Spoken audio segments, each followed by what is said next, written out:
ನನ್ನ ಹೆಸರು ತೇಜಸ್ವಿ.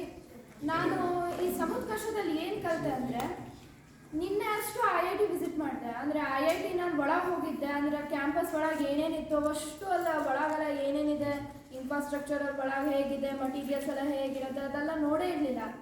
ನಿನ್ನೆ ಅಂದರೆ ನಂಗೆ ಅಲ್ಲಿ ಪೂರ್ತಿ ಗೊತ್ತಾಯ್ತು ಅಲ್ಲಿ ಹೇಗಿರುತ್ತೆ, ಕ್ಯಾಂಪಸ್ ಎಷ್ಟು ದೊಡ್ಡದಾಗಿದೆ, ಎಷ್ಟು ಎಕರೆ ಇದೆ, ಏನೇನು ಫೆಸಿಲಿಟೀಸ್ ಇರ್ತದೆ, ಆಮೇಲೆ ಅಲ್ಲಿ ಓದ್ಲಿಕ್ಕೆ ಎಷ್ಟು ಕಷ್ಟ ಪಡಬೇಕಂತ ಗೊತ್ತಾಯಿತು.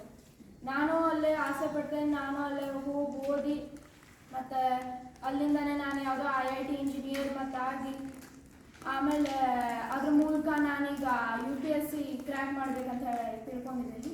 ಸೊ ಅದಾದಮೇಲೆ ನಂಗೆ ನಿನ್ನೆದಂದರೆ ಯಾವಾಗಲೂ ನಾನು ಮನೆ TV ನೋಡ್ತಾ ಅಂದರೆ ಊಟ ಮಾಡ್ತಿದ್ದೆ.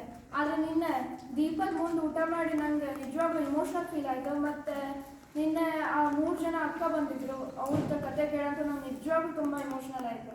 ಯಾಕೆಂದರೆ ಅವ್ರದ್ದಂದರೆ ಸಣ್ಣ ವಯಸ್ಸಿನಲ್ಲೂ ಅವ್ರು ಎಷ್ಟು ಕಷ್ಟಪಟ್ಟು ಫೀಸ್ ಕಟ್ಕೋತಾ, ಅವ್ರದ್ದು ಫೀಸ್ ಅವೇ ಕಟ್ಕೋತಾ, ಅವ್ರು ಓದ್ಕೋತಾ, ಅವ್ರ ಕೆಲಸ ಅವರೇ ಮಾಡ್ಕೋತಾರೆ. ಅಂದರೆ ಎಷ್ಟು ಇಂಡಿಪೆಂಡೆಂಟ್ ಆಗಿ ಅವ್ರ ಪೇರೆಂಟ್ಸ್ ಅವ್ರು ಬೆಳೆಸ್ಬೇಕು ಅಂತ ಹೇಳಿ ನಂಗೆ ಗೊತ್ತಾಯಿತು.